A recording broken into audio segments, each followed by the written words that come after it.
Good morning. Morning. Welcome to Better Waste Services. How are you doing? All right. We are good. We are good. On the sofa, chilling. So you sat comfortably. This is the first of these podcasts that we've done with video. So, Mr. Face for Radio here has decided to go on camera. So I'd like to introduce, as always, Louise Lambourne. Say hello, Louise. Hello. And you have someone with you. I do. I have our lovely guest, Hailey Cluff, today next to me. Hi. Thanks for having me. I'm absolutely privileged to be with you both. We've had a lovely morning so far. Well, it's freezing cold in here. So if you hear my teeth chattering, we'll just have to try and edit that out. Yeah, that's fine. We can edit. So this is the first of these podcasts that we've done with an actual real live guest. We've had a few practices, just me and Louise. So it's really good to have a third person in the room and maybe talk a little bit more sense than we normally do. Oh, Harsh I don't know about that. We'll see. He's already tried to chuck me off once. Yeah, pressure's So on Hailey, today. just tell us a little bit about yourself. Introduce yourself and tell us your story. No pressure. Hello, I'm Hailey Cluff and I am the head of Recycle at Lampton Services Recycle. So I've been in the waste industry just shy of 10 years now. I remember actually my first interview in the waste industry, and my boss at the time said to me, the thing about the waste industry is you're either going to love it and that will be your career, he said, or you'll be gone in 3 months. and I recently bumped into him at a CIWM event, and we had a good giggle about it actually, because I said, well, I'm still here nearly 10 years later, so there's got to be something in that. So yeah, in the waste industry for a little while. I originally was private sector. That was the company I was talking about. And then my husband's actually from Northern Ireland. So we relocated over to very rural Fermanagh and Omagh, and I worked for the local authority over there for several years. That was my first experience of local authority, an absolute eye-opener. I can imagine. From being from the private sector, whether it be waste or otherwise, I'd only ever worked in sort of the private arena, and then sort of landed in a local authority, sort of rural Northern Ireland, completely different to what I'd ever been used to before. So yeah, it was a bit of a shock, but it was brilliant, and I had some fantastic colleagues there. So it was good. But the lure of London sort of dragged me and my husband back, and we ended up back at and now that's where I am at Lampton Group. So do you work with a council there or alongside or? Yeah, so Lampton Recycle is a local authority trading company, or what's known as a LATCO. So we are wholly owned by the London Borough of Hounslow, but we operate as a completely separate commercial business. So we were set up in 2016, and we are there are lots of other local authority trading companies that all trade and all form part of the Lampton Group. So we've got Lampton Leisure, we've got our parks and green spaces, we do housing repairs, etc. So lots of companies, all local authority trading companies, and they come together to form part of the Lampton Group, which I am part of. Okay. So they would go to you to act upon. Yeah, so in terms of waste services, so we took over the contract from Suez, and we now deliver the waste and recycling sort of collections and a bit about recycling processing, which I can talk about, for the London Borough of Hounslow. But it's not in-house, it is separate. But we work very closely and collaboratively with our colleagues in, I'll call them LBH, which is what I'm used to referring to them as. But we are separate entities. That makes sense. Yeah. It's a model that is gaining a lot of traction because we are able to operate commercially and, drive new business. We have a commercial waste team that is able to not only deliver waste and recycling services within the London Borough of Hounslow, but we can tender for business or try and win business outside of the borough as well. So we're able to generate an income for the council. So it's to save the council running these services in-house. You're almost like a supplier, as it were. We're exactly that. So we're a supplier, and that, for all intents and purposes, we are, a supplier to the council. But actually, our shareholder is LBH. So any revenue that we produce, we can feed that back in. So it's quite a good. It's quite a good model that more and more local authorities are looking towards. What benefits would that give other local authorities? Well, I mean, exactly that. You can drive revenue for the council, and also it gives you a bit more freedom in terms of your decision making as a private sector would. So yeah, it's a win-win. I think you also get some benefits. Don't you, from the fact that you're wholly owned by basically by the public sector in terms of being able to raise capital and invest in things. You're able to do that because you're obviously a blue chip public sector. Yeah, you're a good prospect for lending money to, and I think you can probably invest more easily than if you just set up as Hailey Cluff Recycling and tried to borrow enough money to go and buy 100 truck. You might struggle a little bit. Does that domain name exist? Yeah, I haven't looked yet. No, very true. Yeah, especially for sort of large procurements of sites and vehicles. Exactly that. We can lean on the London Borough of Hounslow as our shareholder to secure funding. So yeah, there's lots of benefits. Obviously, it's it comes with risks, and there are examples out there of local authorities who have set up their own LATCOs and they haven't been successful.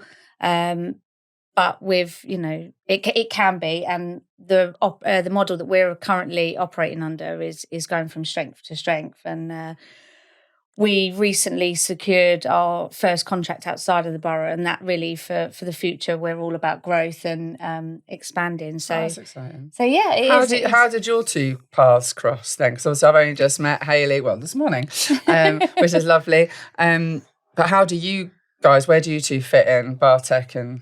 Well, I first encountered London Borough of Hounslow at the time that they were putting the LATCO together, and so when Lampton 360, as it was called at the time, was formed, they needed a waste management system. So of course they came to us. So that's where that started, and I think we've seen Lampton sort of change and grow. You've got an established model, but as everybody in local authority waste is seeing, change is happening and coming, and there's going to be further changes and investments needed. So I think it's quite interesting to see quite a wide variety of results from LATCOs published just in the last few days. We've seen some making money, some losing money. So it is interesting that some authorities are making that model work better than others, purely from a financial perspective. Mm-hmm. Yeah, totally agree. I mean, it doesn't work for everyone, but it is working for us. In terms of working with Tim and Bartek, I mean, I think I mentioned Lampton Recycle 360. That is still our trading name. We've worked with Bartek since it was set up in, I believe, 2017. About then. And the contract's really gone from strength to strength. Last year, it's weird saying that when it's only 2023. I'm still not in my head, but last year we sort of rolled out all new in-cab devices for the whole fleet. We've got about 55 vehicles, and we've been doing a lot of work with the crews what the crews were using the in-cab systems before, but there were some that were sort of resistant to change or wasn't really using them, whereas now there's a lot more active monitoring, and the crews are starting to see the benefit of, if they engage with Bartek and input, if it's a missed bin, for example, then actually they won't get sent back out to collect it. So they're starting to see the benefits of using the system correctly as well. So we've last year especially we did sort of a refresh with Collective and new tablets, and it's working really well at the moment. Amazing. So it's good. That is good. Yeah, I think we always say that the technology is the easy bit, but it is a cultural change to. You obviously really weren't build. here at 10 to 10 then, when we're trying to get online. Yeah.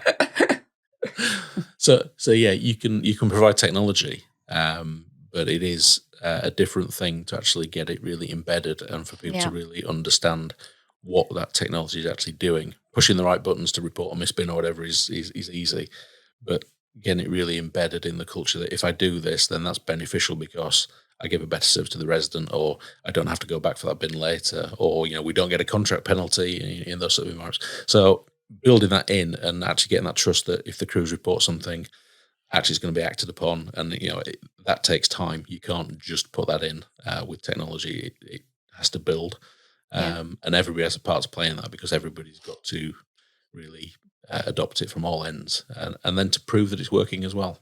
Yeah, definitely.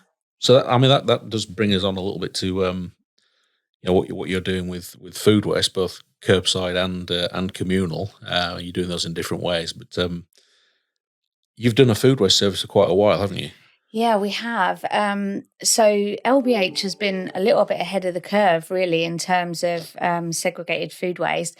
And I actually had to check in with some of my colleagues in LBH to find out exactly when they started. But they advised me that they've been offering a food waste service since 2009. Wow. Yeah, which is sort of leaps and bounds really ahead of a lot of other local authorities. So I was quite impressed and sort of, oh, okay.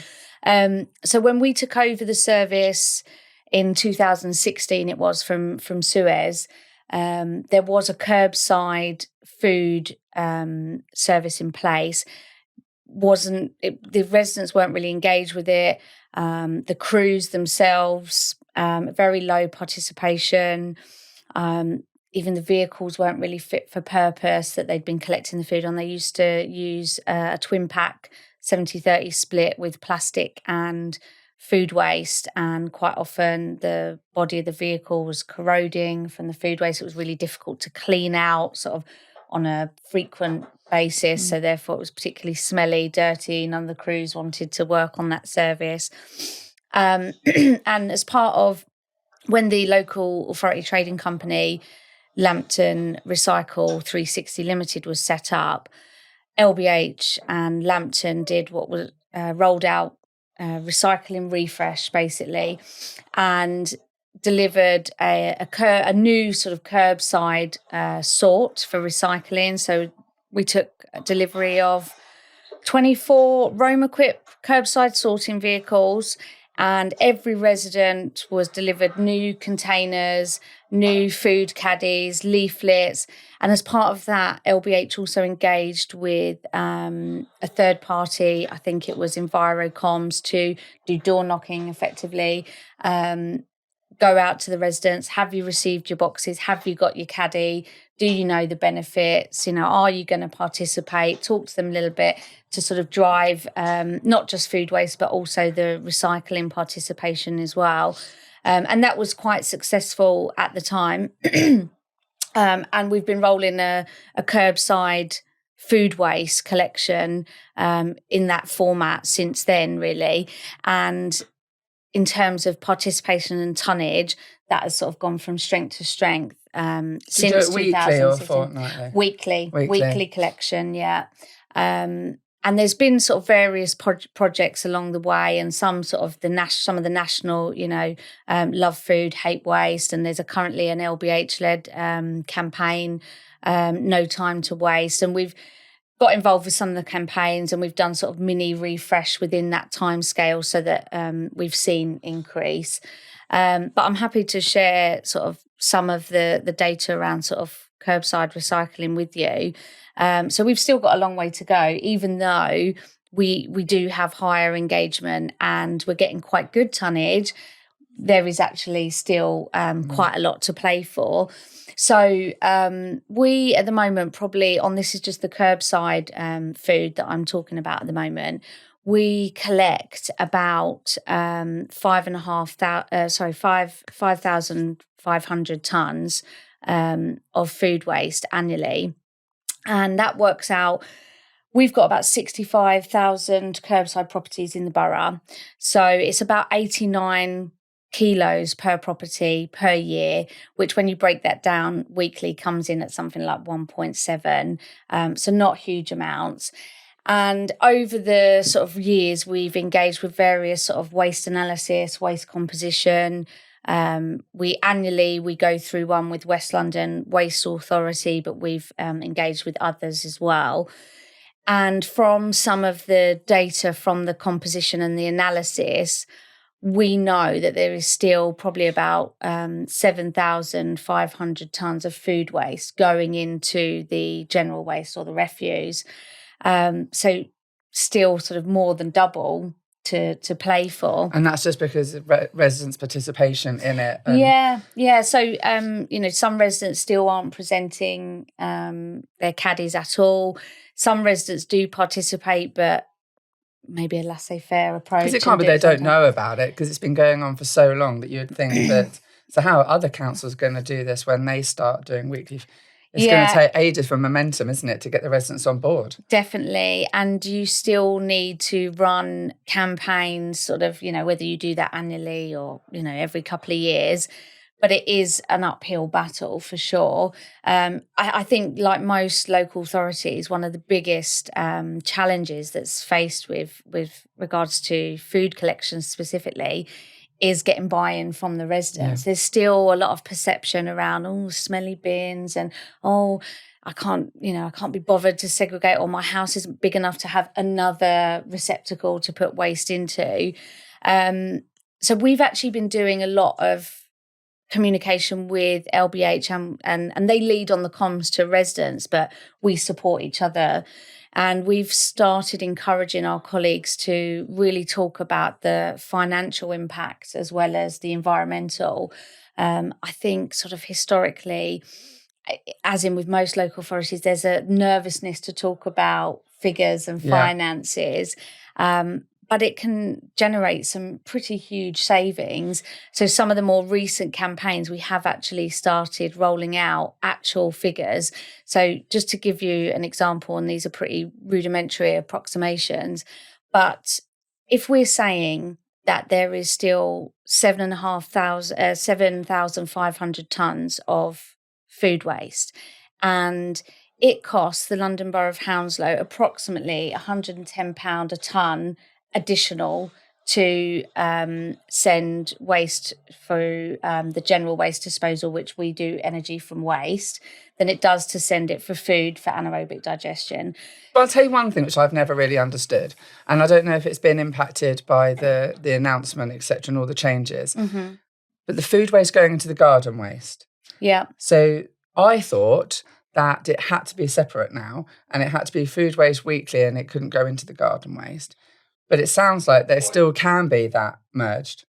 Yeah, there is an option in Simply Recycled, isn't there, to commingle the food with the garden. And one of our councils that we work with has just really started that.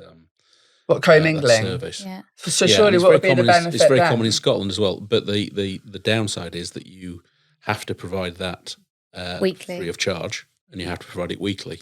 So if you've got a paid fortnightly garden service, you decide to commingle it with food, you're suddenly going to have to collect it twice as often and lose all the revenue because you can't you see, charge for the I have spoken to some councils that are charging. They're not stopping charging when they're commingling. That's the thing. That's the area that I can't get my head around. There sounds like there's some sort of grey area within this. I mean, you do have to provide food. Free. Yeah. I know. I don't know if it's a possibility. So, like, if there's an option, so you can have the caddy, so you provide that, or you can put it in your garden waste. So maybe it is the fact there's choice there. Does that eliminate the problem? I don't know. Maybe. I mean, in my last place when I worked for Manor and Oma District Council over in Northern Ireland, they had a similar setup actually, and their sort of towns and villages would get but they had free garden waste, and it was a food commingled. But then the more rural country properties only had a food caddy. So they split the service because of their sort of demographic and geography, but it wasn't chargeable. So I actually don't know how that works. Yeah, I don't. If you're offering a chargeable garden waste, there must be something. There's something in there, there. isn't Yeah. Or it could just be poor communication somewhere. Yeah. Which sounds very plausible. Unless they have the option that they can either put out a food caddy or they can just put it that's in what their I was garden. thinking. Maybe that's the option they've given them. Because does the have garden a waste garden go bin. to the same place as a food? I mean, it Would you still varies get the from revenue? place to place. So for us, no, we take our food to bio-collectors in Mitcham, but our garden waste doesn't go there. So it's okay. But So it wouldn't give many councils that much of a benefit then. So the numbers you were talking about with the savings, it would probably lose that saving if they have to go to separate places and they're all contaminated. Yeah, I mean, it's different for every local authority depending on their disposal methods. And actually, I know bio-collectors can take green waste as well. Okay. I just don't believe that ours goes there, although I'm not entirely sure. So I'll just caveat with that is I don't actually know the end destination for the garden waste, but I don't think the other calculation when you're looking at whether I think the other calculation when you're looking at if you're going to do food waste commingled with the garden is what that actually means in terms of the number of vehicles you're going to need to operate and where you're going to be able to keep them. So if you do implement weekly food waste as a separate service, you obviously need trucks to do that. So, in your depot, if you don't have room for another 15, 7.5 ton, 12 ton vehicles, then you've then got to look at expanding your site. And if you look at expanding your site, then you're into planning and permitting and all that sort of stuff, which is not something that happens overnight and it doesn't happen cheaply. So it may be that there is an economic and a practicality question where you just say it's easier to commingle the garden with the food, do it weekly. Probably easier to get the residents buy-in. I think because it's easier for the resident, isn't it? But I would love to have a food caddy because I hate food waste personally, and I really try and limit it, and I try and do things in the house to stop it. But everyone has just eat it all. Just eat it. Yeah, just stuff my face. Which is No basically what I did over left. Christmas. I was like, I need to eat all the food before January when I will diet. Which I still haven't also managed either. But I do try and limit food waste. But I would love to be able to have a caddy and actually put that out. I think my only concern would be the type of bin when you put it out the front with the animals.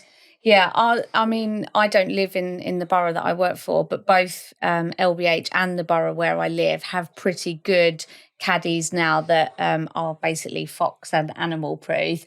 I know some of the sort of ones that were rolled out in the early days was very easy for animals to knock them over and out comes all the food waste and it's all over the street. But it's rarer now to see food waste because they've made them more animal proof. But just thinking about the commingled as well, garden is very seasonal.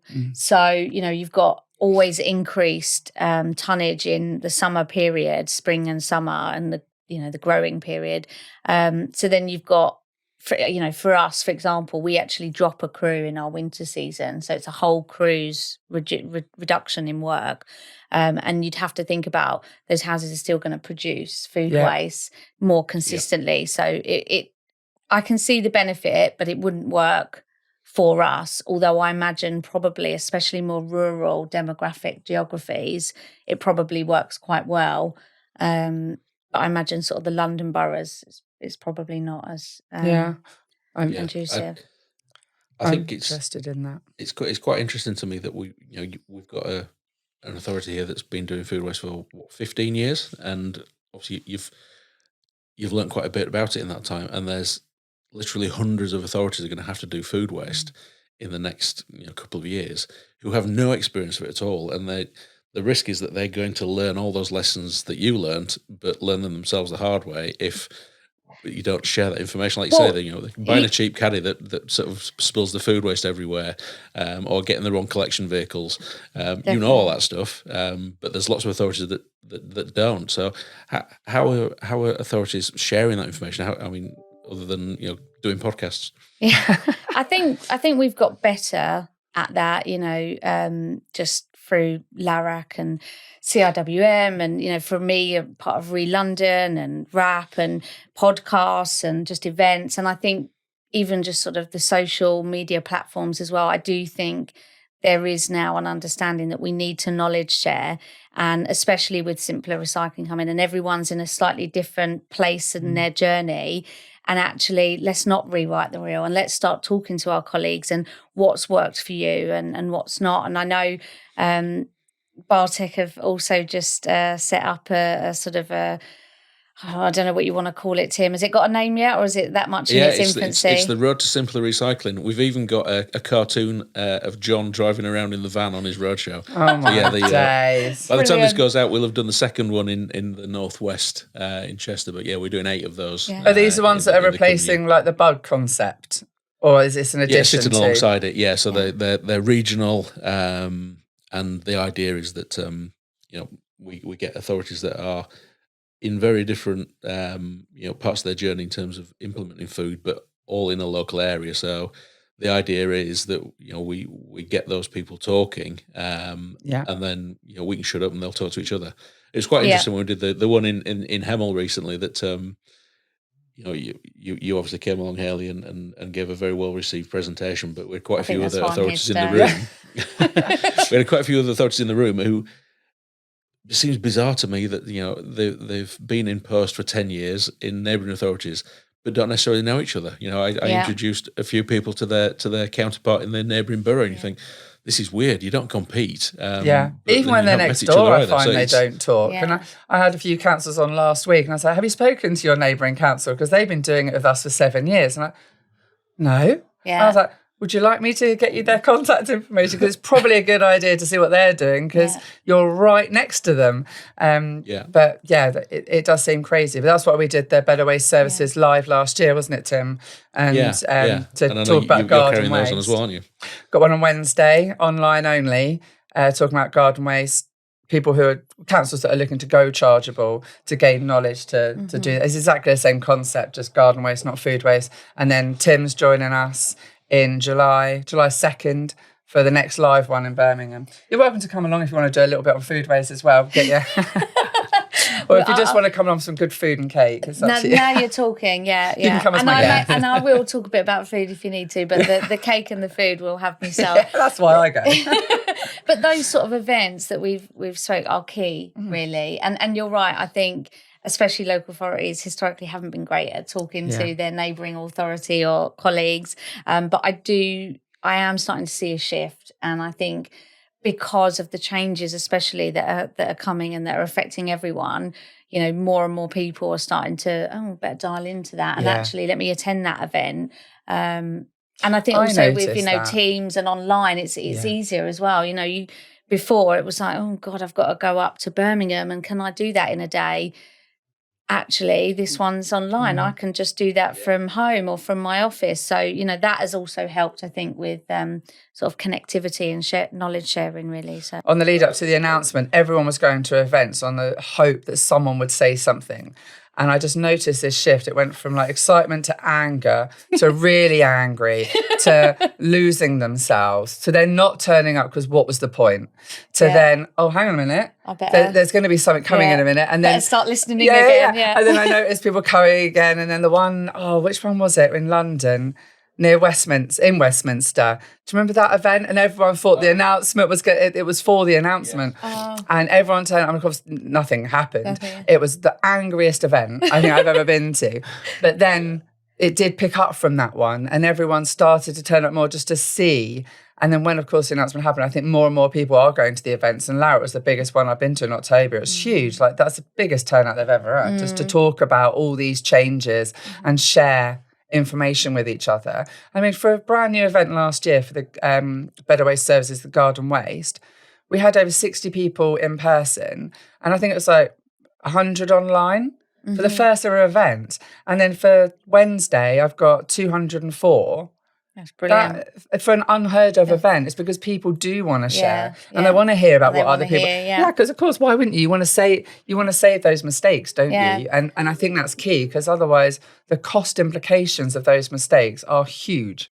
Can I ask a question? With food waste, how do you know where it needs being collected from?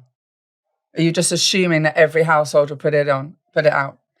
Well, this actually came up at one of the regional events, and it had quite a lot of discussion. So at the moment, yes, I think there has been a few projects where we task the crews with inputting on the system curbside properties that were putting out a food receptacle. But at the moment, we purely work on our tonnage data. And we have just, I think last week, taken receipt of some forklifts that can weigh the pod. So on our Roam equipped vehicles that I mentioned, on either side of the vehicle, there is what we call a food waste pod. So the crews are manually tipping the curbside caddy into the pod, and then it's brought back to our material handling facility that we operate in Southall Lane. So all of the recycling and the food waste from our curbside properties comes back to our facility. And as part of that, the food pods on the Roam equipped vehicle are removed from the vehicle, and then a forklift tips them into an open trailer that is collected daily by bio collectors, our partner where we send all of our food.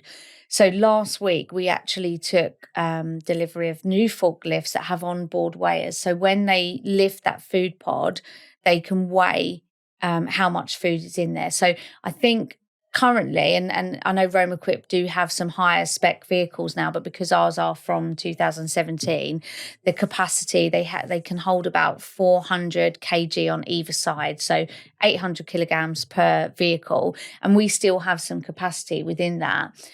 If we're going to, from next Monday, we're going to, Monday's today. Monday is today. From today, we are going to weigh for the next 4 weeks, every vehicle, both pod from each side. And then we can actually say, right, this particular vehicle that serviced these 10 roads, for example, had really low weights. And this particular vehicle that serviced these 10 roads had really high weights. So we can actually start doing some targeted comms. So that's our first step, really, that we're taking into with the curbside recycling, looking at, okay, what residents are engaging.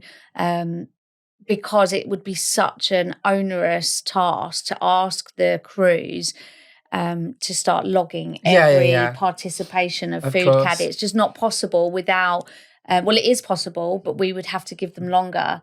So I guess then actually the more residents that buy in, the better it would be completely, not only for the tonnage, but also the fact that it would streamline the service more, because you know that every single property you have to go to. Yeah, I mean, our crews, they collect the food with all of the other recyclable material. So the so vehicle it's done on the same. so the vehicle is a curbside sort. So if you've not seen one before, they've basically got individual compartments. So we collect food in the pod that I mentioned, and then there's a section for glass. So they have a glass box that they can tip in. There's a box that the residents have for paper and cardboard, and then they're actually sorted at the curbside into 2 different compartments. So you already do, was it twin streaming, is it called? No, twin stream is when you have 2 types of material collected at the same time. So normally that's like a normal RCV lorry split in half, and you tip into the bag. So our staff and colleagues actually load boxes into the sides of the vehicle. So the vehicle parks on the street. I think I saw one of these at an event. It was an electric one, and there was loads of conversation about the fact that they had they couldn't keep up with demand because they were worried that the announcement would say that it all had to be. Is that correct? That's so right. Okay, I'm on the same before page. The announcement, and obviously there were a lot of discussions about it not being commingled recycling. We felt in quite a comfortable place because we're already doing a curbside sort and sorting the glass, the paper, the cardboard, the plastic, the tins. Well, the plastic tins and steel all goes into one compartment and then is further sorted at our facility. So if it had gone to a place where, it wouldn't have been 7 bins, but we would have been in a fairly comfortable position. But I do actually think it's a good thing that they've allowed commingled for other local authorities. What's the benefit of doing it your way against? So the benefit, again, is financial. So because the residents have to sort the recycling themselves, you get much lower contamination.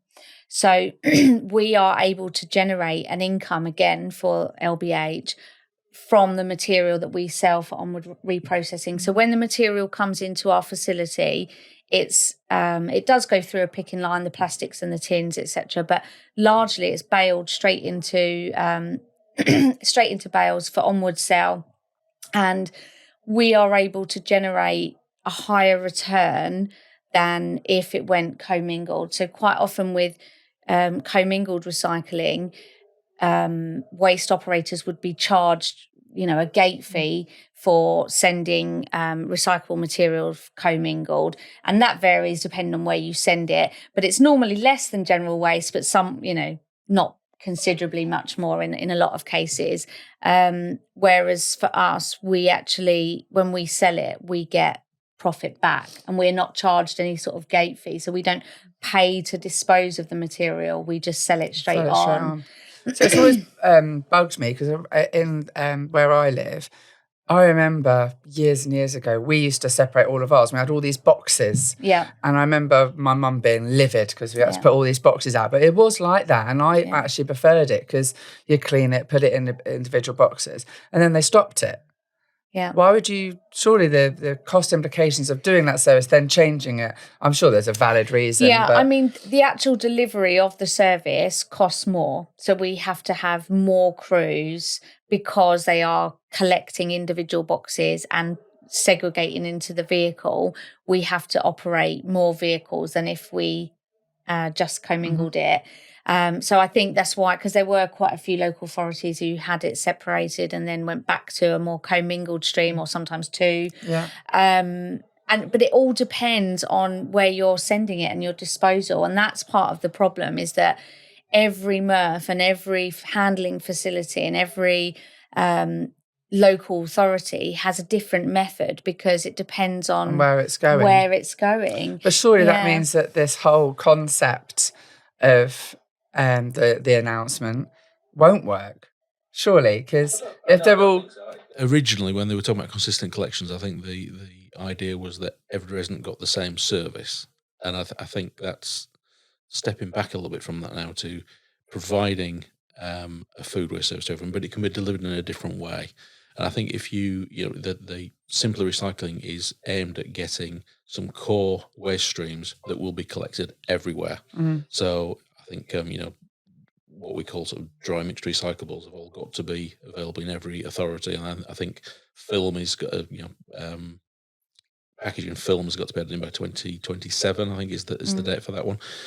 So it means that a consistent set of materials will be collected by authorities, but they don't have to be collected in the same way, because it wouldn't make sense to try and have the Outer Hebrides collecting waste in the same way as a London borough, because it's just a totally different setup. So authorities are still maintaining the ability to collect in a way that fits their demographic and their geography, but they do have to collect the materials. And I think what that opens up, it means that if you are a manufacturer of the packaging, if you're a manufacturer of a material, you can actually say this is recyclable. At the moment, you can't say that, because it depends wherever I take this bottle of water, whether it's recyclable and how it's recycled is different everywhere. So you can't have those national messages. You can't have those messages built into the actual product itself, because it's so variable. So consistent recycling or simpler recycling attempts to sort of break that down and bring some degree of consistency and parity across. Because then you can do the national flexibility message. They need to do. Yeah. So I mean, you've said, Hailey, that you're doing a curbside sort, which is very different to the twin stream or commingled stuff. Have you had sort of any issues with the crews around manual handling and fatigue and generally having to stoop to pick boxes up, and it's physically much more demanding than wheeling your bin and getting a lifter, isn't it? Yes, really. It is one of our biggest problems. We do obviously do manual handling training with our colleagues. We're actually also just currently exploring some more proactive measures. So we work with an osteopath in Hounslow. We're also just at the moment engaging with a company called Back in Action, who are just currently quoting us on potentially coming out to offer some services at our depot as well. So we are very aware that it does take its toll on our staff. We factor that into the time that they have to service each street and each road. And we do a lot in terms of mental and physical health and meeting and engaging with our crews, really, because their well-being is obviously paramount. But I think because we are aware of it, we can put things in place to reduce the impact. And we do have our refuse collection vehicles, or our RCVs, that collect garden and refuse. So, if somebody has a particular back issue where they can't bend over, for example, or if they just need a bit of respite, we are able to switch them onto different crews to mix them up as well, really. But it's something we are very aware of and tuned into, and meet with our individuals regularly to try and mitigate that.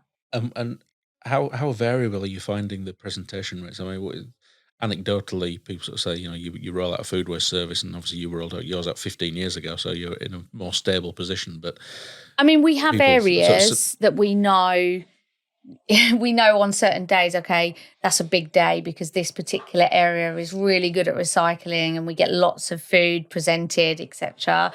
I mean, normally our guys do 2 tips a day, and then sometimes they know, okay, in this area it might bump into the 3 tips because of the engagement from residents. But in the last few years, we haven't really done any targeted approach to, okay, this particular area needs some attention. And that is what is currently being looked at. And that's what the forklift will help with for food. There are some, like London Borough of Hounslow are currently running a pilot scheme called Heston in the Loop. And that is all about circular economy within Heston. And as part of that, there's additional monitoring and checking of recycling and waste within that area. So there are sort of small pilots running, but there is now, as part of the simpler recycling, there's going to be a much more targeted approach for curbside recycling and engagement with the residents. So you're getting into the schools and trying to drive the younger generation, or are you tackling the old folk like us? Oh no, we're a lost cause. There's no point. No, I'm only joking. Yes, definitely there is. So within the projects team at LBH, there's a person who's dedicated for education and engagement. And as I said, we work quite collaboratively together. So we actually met just a few weeks before Christmas and said, right, what can we start doing together?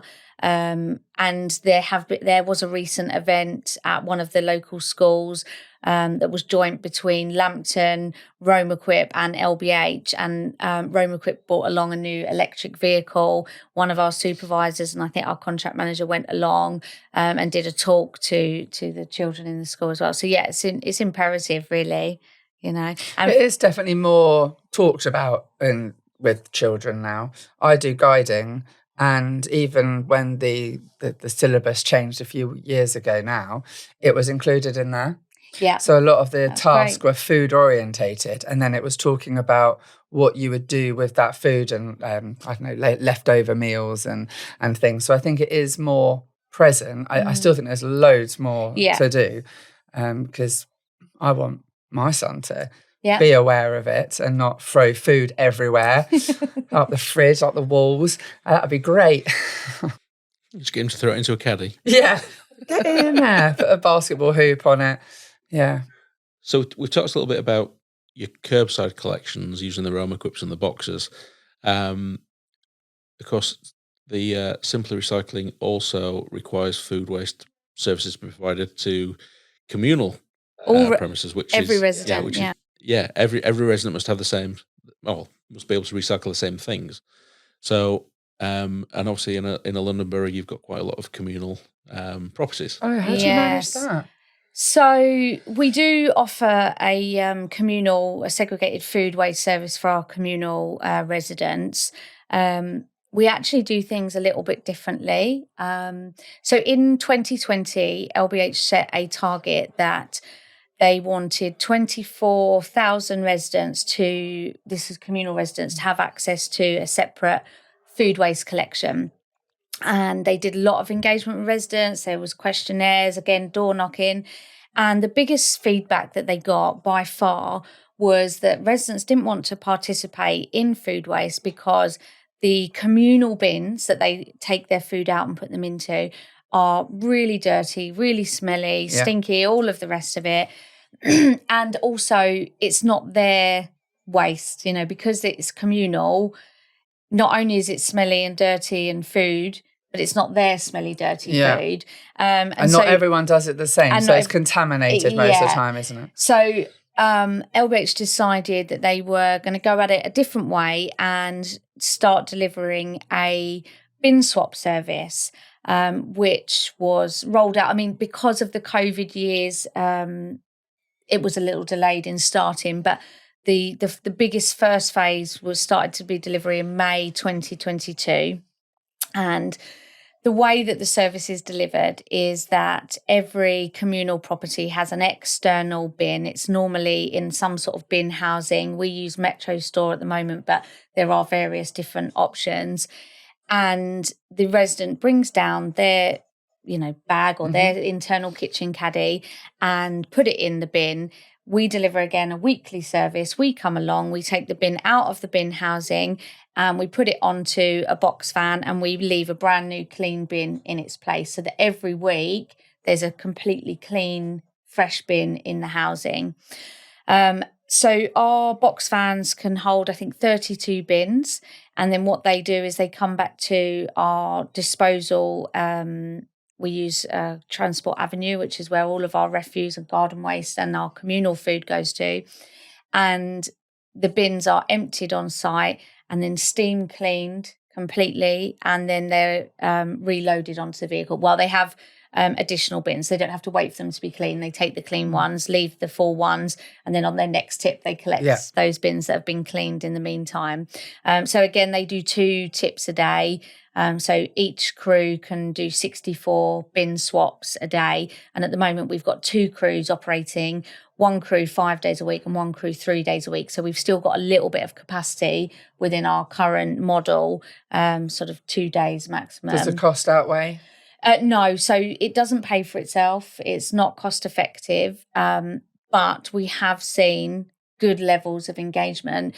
Communal properties and communal residents that live in communal settings are notoriously hard to reach out to segregate, especially for food waste.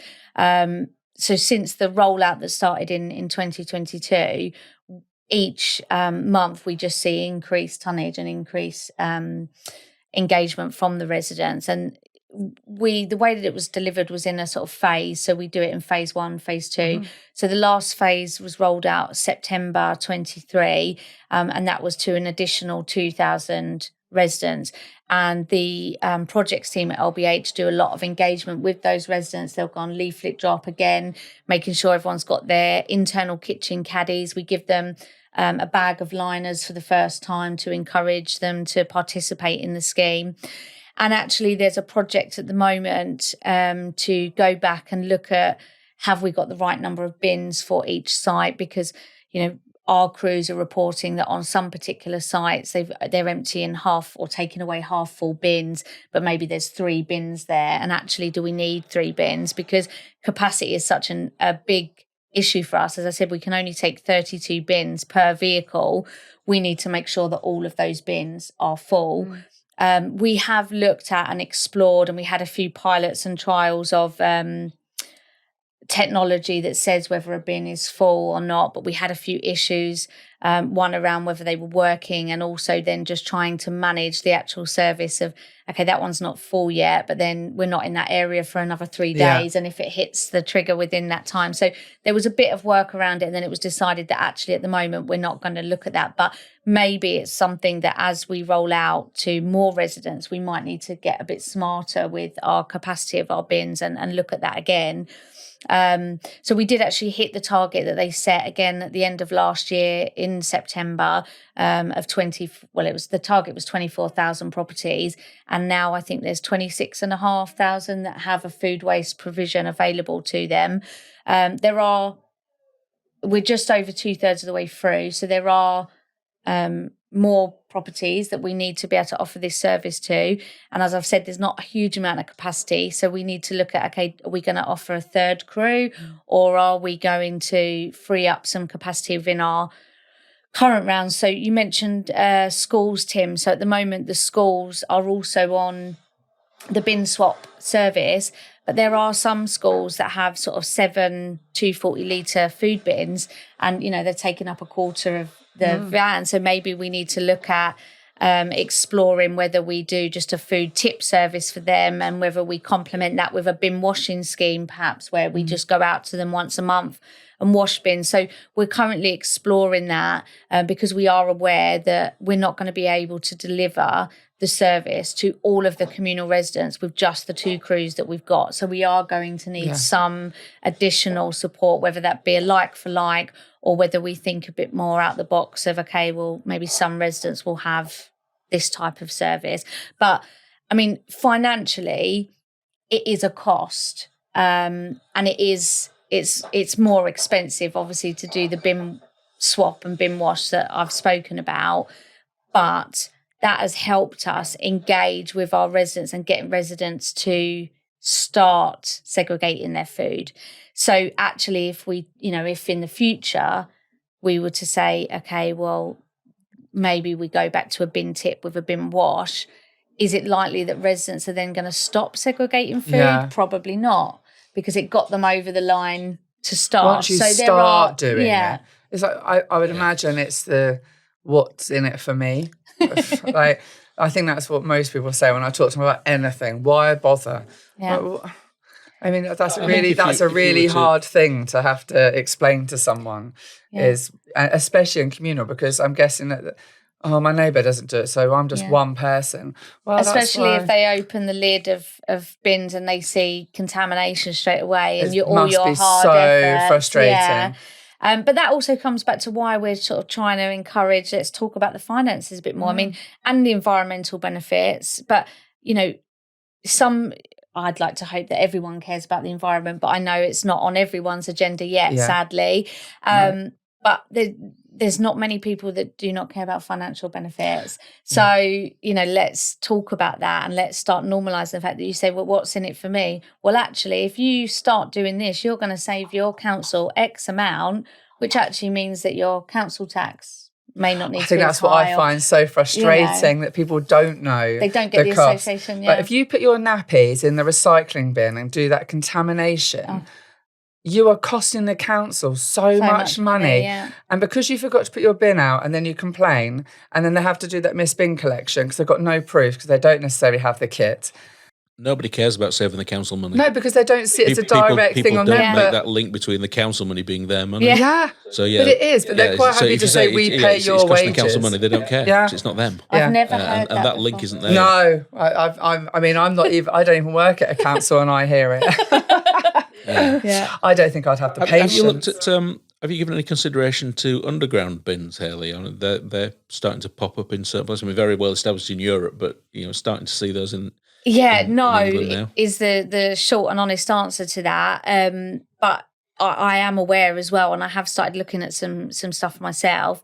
The problem that we've got, I mean, for sort of new developments, great, but actually to retrofit a lot of our properties, there's just not that level of space to be able to accommodate it. I mean, that's something we come up against anyway. We've got estates and communal settings that were built, X amount of years ago. They didn't have our modern fleet in mind, our 26-ton trucks coming down the road. And I mean, some of the manoeuvres that our crews have to do in such small spaces, and it's the same internally, with bin stores. I mean, most of our bin stores for our communal properties are external now, because, there's a lot of the sort of old housing stock has got sort of the chute still where they go into a bin room, but those bin rooms just aren't fit for purpose to even get the more sort of modern €1,100 bins in. They were built for Chamberlain bins, the big square, and they're just not compatible with how we deliver the service. So the underground storage looks great, but actually, how is that going to manifest for the older housing stock, really? I think that'd be the same everywhere, wouldn't But it? I think certainly for new builds, we should start looking at it. You know, we need to be more innovative with the way that waste service is delivered, rather than just, okay, this is a bin store, this is how it's going to look. But no, I've not personally done a lot of research, and I know it's not really on the radar of my colleagues over in LBH yet either. But we've got to start looking for the future for sure. Yeah, I mean, what else could you do in terms of incentivizing people, whether it's communal or curbside, to recycle more? We talked a little bit about the schools and getting the kids to go home. I've got an idea. Bully their parents, but my idea was always a competition. People love a competition. I like winning things. Bit healthy competition, And I thought it'd be really cool if they could be like an area this is your tonnage of food waste. And then you could see what your pit you against other areas, almost, or even other councils or whatever, so that you've got an impact. I think seeing an impact, I would like that. I'd like to know what difference I had made by, doing more recycling or more food waste or whatever it is. I'd like to see my impact, and then maybe a little, I do love a pie chart of what that could mean. Like, what's that saved? What's that saved the council? What's that saved the environment?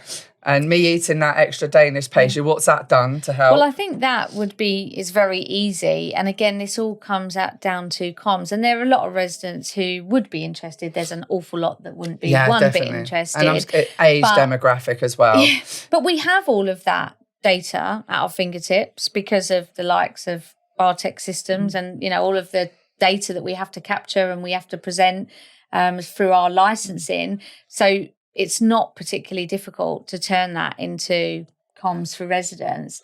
There's some interesting stuff.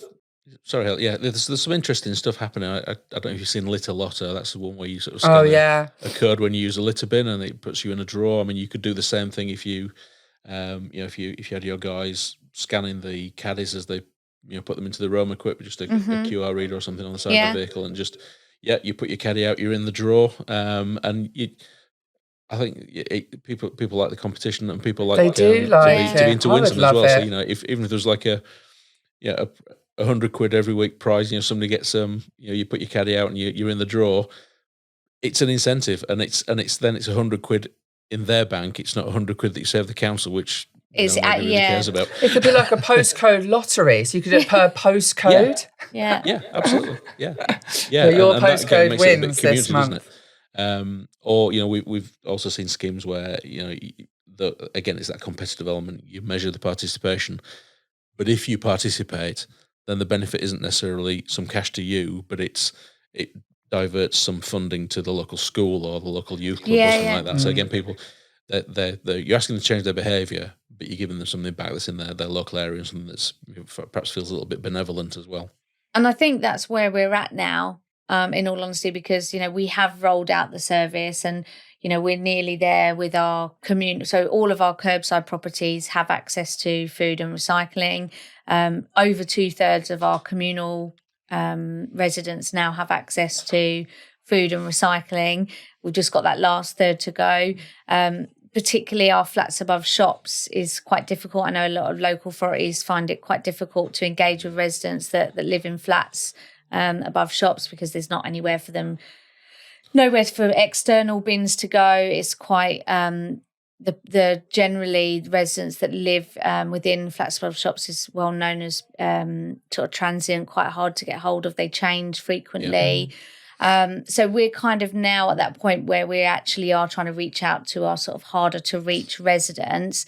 And we've got an established service in place. So now we need to start thinking out of the box and exactly that. Okay, how do we now get all of our residents? The service is there for them. They've got the ability to be able to present food, recycling. How do we get the buy-in from those residents that are still just putting all of their waste in general, or are recycling but not segregating food. So that, again, is something that we'll be working quite closely with our partners in LBH on over this next sort of year, really, in the lead up to simpler recycling, because that gives us a key milestone to aim for, to really increase the participation. So, any ideas, Well, I'm happy to get involved in a scanning process. We can supply the QR codes, and then we can. You can provide the stats, Tim. Yeah, Tim will provide the scanners, and then we'll do a competition with postcodes. Change the world between us. Do an app. Yeah, I've got developers that can do an app. They love it. There we go. We've just solved the problem. We have solved it. All fixed. Thank goodness for our podcast. So we've got about 20 minutes left. I was just going to actually change I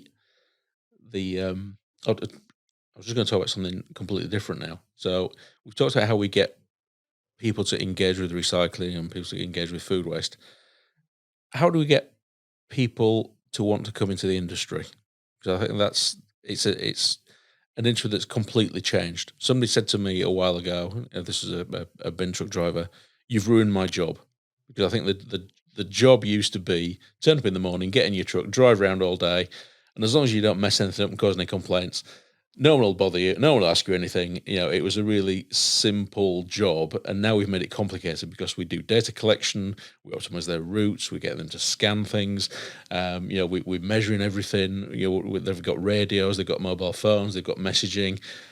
It's actually a very, very different job.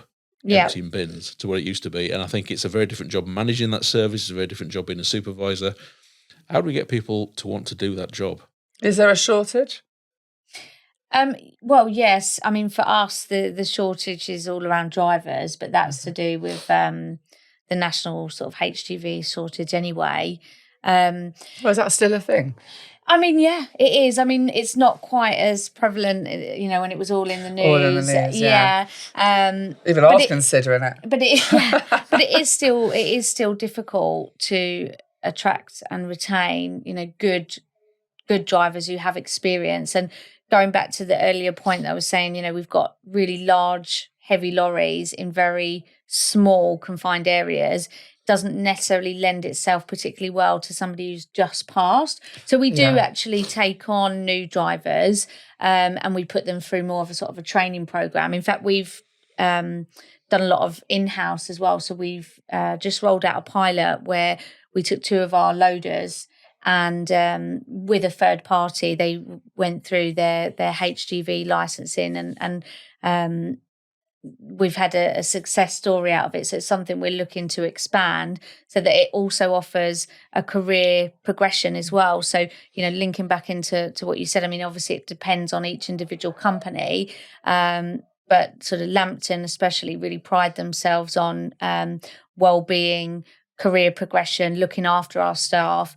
So if we're able to offer that, especially sort of loader roles, some people are happy enough to just do that job forever, but we found that actually what is that next step? So being able to offer sort of training and progression is brilliant. And because we are part of the Lampton group, we have explored, if somebody, has got a passion for horticulture, for example, we can engage with our colleagues in our parks and open spaces, our green space, Lampton Green Space, and look at, okay, well, what roles do we have there? Same as actually we had somebody who worked for our Lampton Green Space come and retrain as a HGV driver and came over to recycle. So I think it's about recognising, what is it that people want? Do they want to just turn up for work and be, a HGV driver for the next however many years? Or do they want to progress on to become a supervisor? I think we've got 6 supervisors and all of them have come up either from being a loader or driver. Me, myself, in the sort of 2-3 short years that I've been at Lampton have been able to progress my career. And I think that's key. The waste industry in particular is not sort of glamorous on paper, to say the least. What are you talking about? Look at the glamour here. Yes, this that's is all true. about the glamour. We're here. We're so, both in waist. Be the change. We're glamming it up. Next podcast, ball gowns. But, you know, I think nationally, not just the waste industry, you know, recruitment at the moment is particularly difficult. I think a lot of industries would say they're finding it hard to recruit and retain employees. So again, it's about looking at, okay, not just the financial packages that we're offering, but, you know, what training is there? How are we going to look after you? And kind of looking at all the other areas that people now, especially the younger generation, you know, I'm told it's not all about salary, you know. It's not. And I it's think a about lot of your it- well-being, work-life balance. So let me just, as a bit of a finishing question, let me just say, so Hailey, have you enjoyed being on episode 3 of the Better Waste Services podcast, the first ever guest? Have you enjoyed it? I have really enjoyed it. I've enjoyed doing my first podcast. So hopefully I did okay for you both. Amazing. Yes, thank you. Absolutely. I'm very privileged, as I said, to be your first guest, and hopefully you'll have me back at some point in the future Yeah, and we of can course. hash it all over again. Well, thank you for joining us, Hailey. And Thank you. good to see you again, Louise. And you, as ever, Tim. We'll see you for the next one. Right. Cool. Cheers, Well, Tim. Right. Yeah, it's lovely to see Thank you very dude. much. And we'll see you for the next podcast.